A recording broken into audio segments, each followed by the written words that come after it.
What's up everyone, welcome back to the channel. Today I'm going to be editing some of your underwater images and seeing what I can do with them. So a couple of weeks ago I put it out on my Instagram stories for you guys to send me in some of your underwater images for me to take a go at editing. I picked 5 for this video and I'm just going to go through my workflow and how I would go about color grading these pictures. So the first image that we're going to edit is this really cool shot of a pajama shark from Morgan down in South Africa.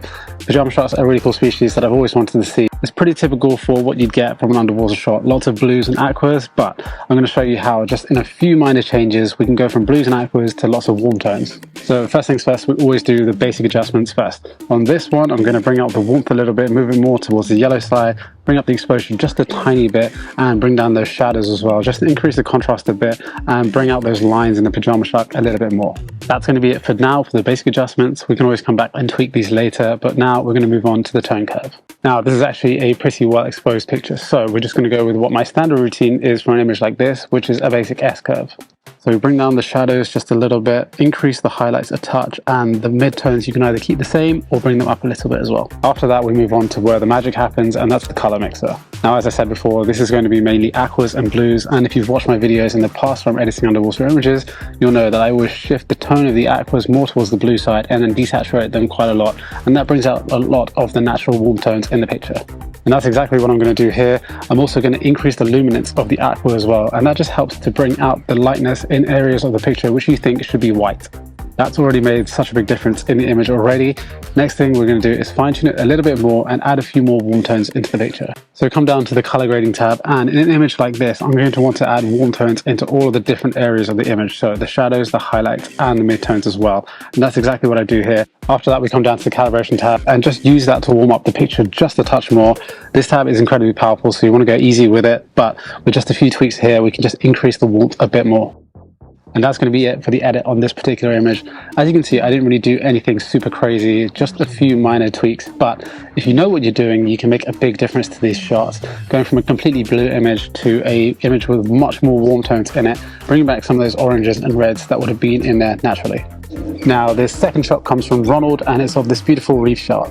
Now immediately what I see with this image is that there's a clear subject in the middle of the shot and a gradient in light coming from the top of the image where there's the light in the water to the bottom of the image which is more shadowy. And that gradient is exactly what I'm going to play with to bring your eye naturally to the subject and draw attention to the subject. So first things first with this image, I'm just going to crop it down to get rid of the hose that's in the bottom left of the image. After that we go to our basic corrections, and on this one I definitely want to amplify the shadows in the background and the bottom part of the image, so I'm just going to bring down the shadows on this a little bit. After doing a basic S curve, in the tone curve we're going to go down to the color mixer, and in an image like this where you've got a shark which is white on the bottom and dark on the top, and you've taken the shot from underneath, you're going to see that the white part of the shark is full of aqua, so when we desaturate that and increase the luminance, it's going to bring back all those natural colors in the shark.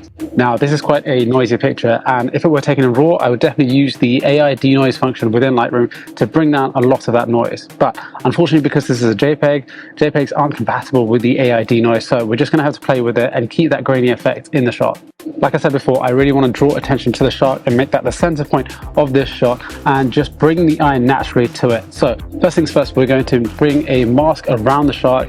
Easy on this one to use a subject select because it's such an obvious subject, the AI is going to pick it up really easily. So once I've selected the subject, I'm going to increase the clarity and the texture. This is pretty much my go-to for what I want to make the subject of an image pop. It really makes it stand out from the background more.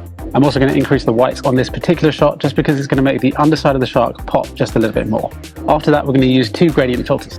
The first one we're going to bring from the bottom up to about the halfway point of the image. It doesn't matter that it's going to cover the shark right now because we're going to get rid of it afterwards. For this I'm going to decrease the shadow, increase the contrast a little bit, and also bring up the dehaze as well, which is a great tool for trying to darken those blues. After I finish making the adjustments to the gradient filter, I'm just going to go into the settings, select the subject and subtract it from the filter. This just means that whatever changes we made to the gradient filter aren't going to affect the shark in this particular shot, and it's going to continue to stand out from the shot. The second filter I'm going to drag from the top down to almost the halfway point, and this one I'm just going to increase the highlights and decrease the clarity. This is going to give it that almost dreamy effect, and it's really going to play into the light that's naturally coming in from the top of the shot. And that's going to be it for this edit. I really like the way that we brought out the white on the underside of the shark in this shot, and also brought out those dark blues in the background that were naturally there anyway. This next image that I'm going to edit comes from Francisca, and it's of a beautiful whale shark. This image was actually shot on an iPhone using a divolt housing, and it's one that I've shot myself dozens and dozens of times in the Maldives of whale sharks at the surface of the water. you get this really cool effect of the waves at the top of the image and the dark blue water column below with some of the light rays coming in through the top of the shot. So for this image, I'm really going to go for a dreamy effect and play with the natural light and dark from the top and bottom of the images and amplify that almost cloudiness in the middle of the shot. So for this shot, I'm going to go with a slightly lighter blue than other shots, and to get that we need to start off by increasing the warmth of the image. I'm also going to bring the shadows all the way down on this one. I'm going to make a large contrast between the top and the bottom of the shot here with the light and the dark. This image has a lot more purple and magenta in it than the images that we've edited previously. Purple and magenta tend to hide in the dark blues of the shots here, so we're just going to have to play around with those as well, just to see what works best for this particular shot. By decreasing the saturation in the aquas and the magentas and then increasing the luminance in those same colors, we can really amplify that dreamy effect that I'm trying to go for in this shot. I'm going to add just a little bit of dehaze and contrast to this before moving on to the masks. The first gradient mask that I'm going to use is from the bottom up to the midpoint of this shot, and this is really going to be used to darken and increase contrast in the bottom half of the image. I'm also going to take up pretty much all of the clarity and the texture as well, and this really helps when you want to make those dreamy, smooth shots. For the gradient mask that we're doing from the top, we're pretty much going to do exactly the same thing, decrease the texture and the clarity, but instead of playing with the shadows, we're going to play with the light and increase the highlights and the exposure just to bring out more of that light and play with the natural light that's coming in from the top of the shot. Decreasing the texture and the clarity around the shark and then selecting the shark with its own mask, increasing the texture and clarity of the actual shark itself. That's just going to make it pop from the background even more, and this is the final product. As you can see, that's a huge difference from the before to the after, and it's a very different edit to what we've done before, much more artistic and stylistic, but I'm really happy with how this one's come out.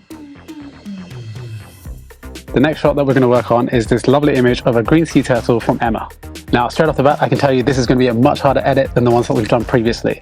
From experience, I can say that the green-blue aqua combination that's found in the background of this image is really difficult to edit. It's just because they're all merged together. So when you desaturate one, it tends to desaturate all the colors together.